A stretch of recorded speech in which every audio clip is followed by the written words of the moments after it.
Item ಯಾವುದೇ ಇರಲಿ try ಮಾಡಿ ಆಚಿ ಚಿಕನ್ ಮಸಾಲಾ.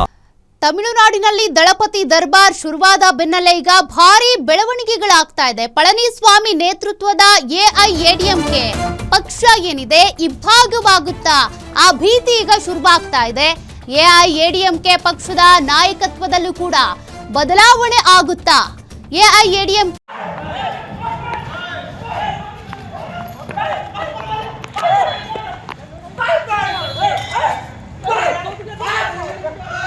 ಹಿಡಿಯುವಂತ ಚಾನ್ಸ್ ಸಿಗುತ್ತಾ? ಎಐಎಡಿಎಂಕೆಯ 47 ಶಾಸಕರಲ್ಲಿ 36 ಮಂದಿ ಪಕ್ಷದಿಂದ ಹೊರ ಬಂದ್ಬಿಡ್ತಾರಾ? ಇಬ್ಬಾಗ ಆಗುತ್ತಾ ಎಐಎಡಿಎಂಕೆ? ವಿಜಯ್ಗೆ ಬಾಹ್ಯ ಬೆಂಬಲ ಘೋಷಿಸ್ತಾರಾ ಎಐಎಡಿಎಂಕೆಯ 36 ಶಾಸಕರು? ಎಐಎಡಿಎಂಕೆ 36 ಶಾಸಕರ ಬೆಂಬಲದಿಂದ ಟಿವಿಕೆ ಸಂಖ್ಯಾಬಲ 156ಕ್ಕೆ ಏರಿಕೆ ಆಗಬಹುದಾ? ತಮಿಳುನಾಡು ವಿಧಾನಸಭೆಯಲ್ಲಿ ವಿಜಯ್ಗೆ ಎಐಎಡಿಎಂಕೆ ಬಾಹ್ಯ ಬೆಂಬಲವನ್ನ ಘೋಷಣೆ ಮಾಡಬಹುದಾ ಅಂತ ಇದಕ್ಕೂ ಮುಂಚೆನೇ ಘೋಷಣೆ ಮಾಡಬಹುದಾಗಿತ್ತು. ವಿಜಯ್ ದಳಪತಿ ಅವರು ಸರ್ಕಾರ ರಚನೆ ಮಾಡೋದಕ್ಕೆ ಎಷ್ಟೆಲ್ಲ ಪ್ರಯಾಸ ಪಟ್ಬಿಟ್ರು, ಸರ್ಕಸ್ ಮಾಡಿದ್ರು. ಬಟ್ ಈಗ ನೋಡಿ ಎಐಎಡಿಎಂಕೆ ಇಬ್ಬಾಗ ಆಗುವಂತ ಲಕ್ಷಣ.